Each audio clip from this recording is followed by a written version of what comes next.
everyone, and welcome to another Satchel Pulse Wellbeing webinar. My name is Jon Tait, and I'm your host for this webinar. I'm going to talk you through one of the pillars of wellbeing that Satchel are looking at, which in this one specifically, we're going to be looking at the culture fit of your staff in your organization. Well, my day job is I'm a deputy CEO of a multi-academy trust up here in North Yorkshire. I'm an education author, I'm a speaker, a podcast host, writer. So hopefully my 25 years in this kind of school, and I'll be able to give some of that experience to you in this webinar today. So let's dive into it. What do we mean by a culture fit? I think for me as a leader of an organization, it's really important that actually the culture that you stand for and your values and your ethos really shines through in everything you do, because lots of people will want to align themselves with an organization that has similar kind of values, and they don't want to be in an organization that they are very kind of have opposite kind of thoughts to. And for a lot of people, because it's not just their job, it's something that they really believe in, and they want to kind of demonstrate that their values fit with the organization. But then it's interesting then to think, well, what are your values and how are they shared, and how does that actually come through in your literature, your kind of everyday life in the school, and how are staff able to then really align themselves to that? Because lots of staff, if they align themselves to that, they'll want to stay there and they'll want to really, really work for you. But it's a reflection today about thinking, well, what do we do and how does that work? And how does staff really understand who we are and who we're not? So in this webinar, and if you have seen any of the other webinars that we've done, you will know that I'll go into the wellbeing tracker from Satchel Pulse. We'll look through some questions and some reflection activities, and I'll then give you 2 practical strategies that you can hopefully use the very next day. And if you have either used those strategies before, then I always ask you to think, well, how well are you doing them? So it might be a new idea, but it might not be. So if it's not a new idea, how well are you doing them? How effective are they? And is there anything else that you can add to your repertoire? So let me share my screen and let's dive into the Satchel Pulse Wellbeing Tracker. And across the middle here, and if you've been in one of our webinars before, you'll be familiar with this, and you'll be familiar with the Satchel Pulse Tracker. Across the middle here, we've got the series of different pillars, and the one we're going to look at today, as I said before, is the culture fit. If I just open this, I'm just going to scroll down and just click on all of the questions.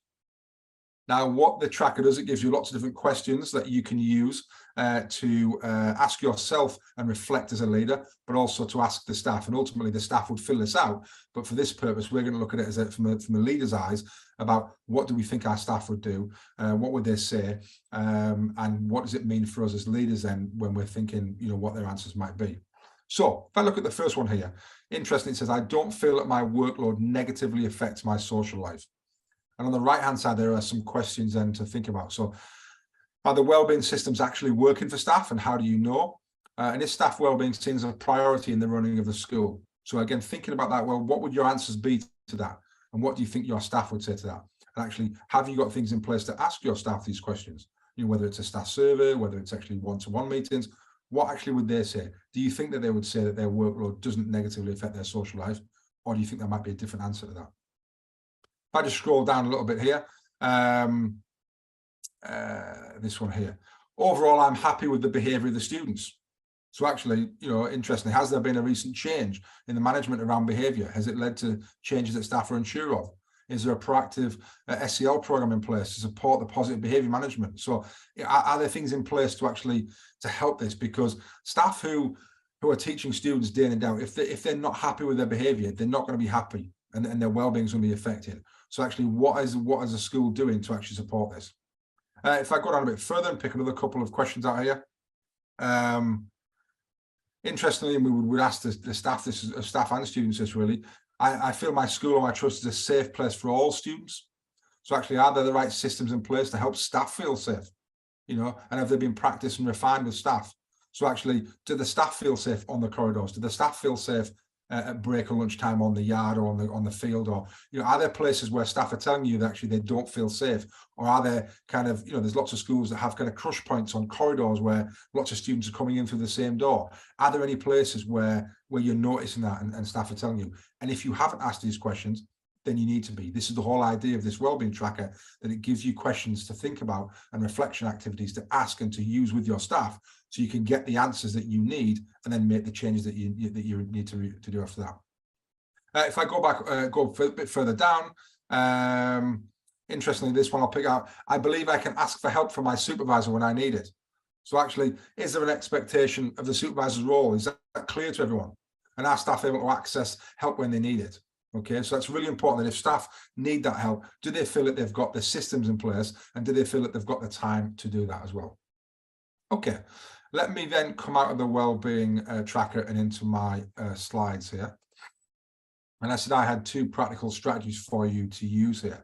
So the first one is about sharing school values. And it might sound easy, it might sound straightforward, but again, I want you to reflect on how well are you doing this as a school or as a trust? Are you doing this, and is it having the impact? And how do you know? So really, to start with, in terms of what is it then, it's about how can you expect the staff to be on the same page as you and to live and breathe the culture of the school if you haven't taken time to explain it? So when was the last time you explained it? And if it was 18 months ago or 24 months ago, how many new staff have you had since then? Is it explained to them in their induction? Do they really know what the school's about and what it's not about? And actually, by taking the time to communicate this, then actually you start to get everyone moving in the same direction and towards your goals, really. And that's what you want to be doing, driving everyone into the same kind of direction. But until you've really shared that vision and what that culture is, then actually how do people know that? So what do we need then? Well, this is more than just writing this in your prospectus and saying, well, it's written on the front page or it's written outside the front of the school, or it's about that continuous message and that drip feed through everything that you do. And I always liken it to a stick of rock. If you break a stick of rock at the seaside, you've got that thread and that pattern running all the way through. When you break whatever it is in your school, that kind of nominal stick of rock, actually everything needs to run through that. The communications, what you see day in, day out, the conversations, all those things need to be happening. So the first thing to do would be to start by reviewing all of your current literature and your outward facing promotional messages. And what would an external visitor to your school say? What would they work out about your culture? Do they see it? Does it hit them in the face? Do they feel it when they come into your building? So your students need to know it, your parents need to know it, and your staff need to know it. And it's really important that you get all those things working together. What to avoid then is sometimes we make the mistake of kind of forgetting the non-teaching staff. And what's really, really important here is that we need to remember that lots of the non-teaching staff may live in the community surrounding the school. And actually, some of those people then are going to be the biggest advocates for your school in the community, because they're going to know lots of people, and people are going to be talking to them about what's it like to work in that school. Or, the last thing you want to do is those people to go into the community and say, oh, you won't believe what's happening in this school, or I hate working there because, or they don't listen to me because. All that starts to filter out, and it starts to have a massive effect on everyone else around in the community and parents and prospective parents of the school, because they're hearing it really from an inside voice. So it's really important to make sure that message and that culture fit goes to everyone, all of your non-teaching staff, as well as your teachers. And don't forget the non-teachers, they're really, really important. So how do we take this further then? Well, what's really interesting is to ask a completely independent person who's unattached to your school to have a look through some of your promotional literature, whether it's your Facebook page, your Twitter, your brochure, your newsletter, the type of stuff you send out, and actually get them to think about, well, what does this say about your school? What's the type of feeling I'm getting here? Is it something that I get a real sense of warmth, or a family community, or a high aspirational? What is it? And ask them, because you might find that's very, very surprising to what they get back.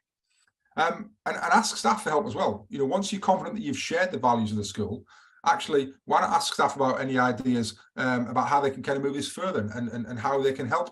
How they can help you realize this ambition. So this is who we are. This is where we want to get. Actually, starting to ask staff, what would make this easier? What would make this better? And you might be really surprised at what you get back from staff. So staff are on the ground, and they know this, and they'll feel this. Okay, the second idea then is a monthly roundup. Okay, so what is it then? Well, in every school, there's some amazing things happening every week. And just because you know it as the head or the leader of your team or whatever you are, you forget sometimes that you might know this, but not many other people might. There's so many things that happen that they can be easily missed. So what this is it's actually been able to, to pull something together. It doesn't need to be a huge document, but just some bite-sized updates, videos, pictures, that kind of stuff, to give people a flavour of all the amazing things that are happening in your school. And you'll find that you'll be amazed that some of the admin staff in the office have no idea that the year 7s were making pizza this morning, or The year 8s were, doing, just dance or trampoline, and having some of those things filtering through. Suddenly, all the people in the organization can start to see what an amazing, diverse range of activities that your students are able to get and to do, rather than just, well, they're in lessons, aren't they? So being able to really sell a message to all the people in your organization of all the great things is really, really useful. So I would certainly think about how you can do this. So what do we need then? Well, it can be done quite easily. You can do it via, a presentation, like a PowerPoint or Google Slides, as I've said there. You can do it kind of, in Word or Google Doc. It makes no difference. You might want to print it for people. You might want it to be digital. You might have an in-house team that can kind of work on something even better and put some videos together and make it look really nice.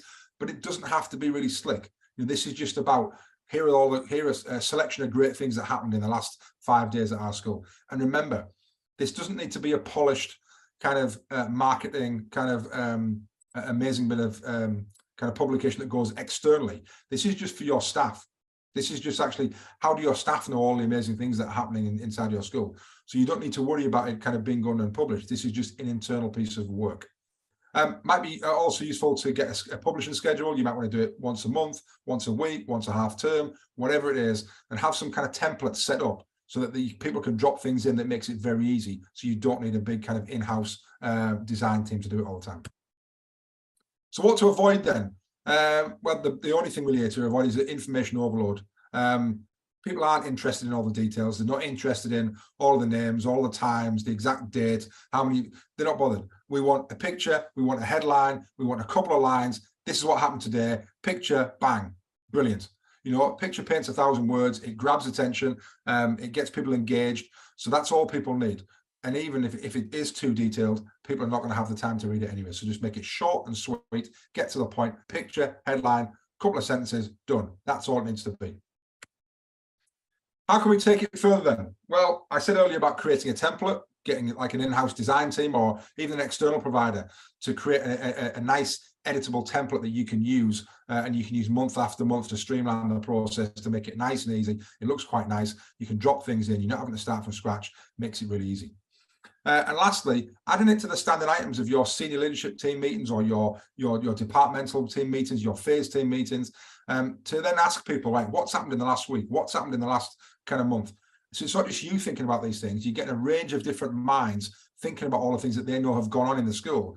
And then actually each one of those people can be the person responsible for going and getting that news story. They're not having to write it, but they're going to ask the person that ran the event or did the lesson to provide the picture or the headline or the 2 lines. So you've got lots of people then contributing to this, and it doesn't just rely on 1 or 2 people to do it. So that way it eases the workload, but it also increases the range of knowledge and activities that are going on, and you get a really kind of broad understanding of everything. Okay, right, let me stop sharing my screen. Hopefully that's been useful for you. Hopefully there's at least 1 or 2 things that you can take and use the very next day.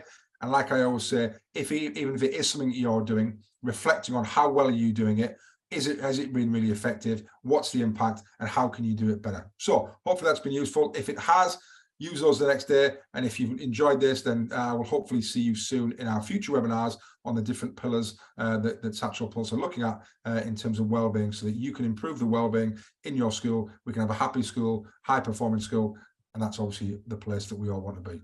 Okay, thank you.